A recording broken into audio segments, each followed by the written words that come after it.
Hello everybody, we will learn how to edit chart title in Excel. So let's start. This is my Excel and you can see here I have a simple data. So first I'm going to insert here the chart.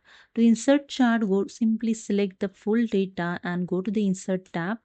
In charts group, select the chart. So I select here the column chart, select the 2D column chart. Okay, here the chart inserted. To edit the chart title, just simply double click on the chart title. When you double click on, you can see here the format charts title option showing. For the in title option, you can see the field.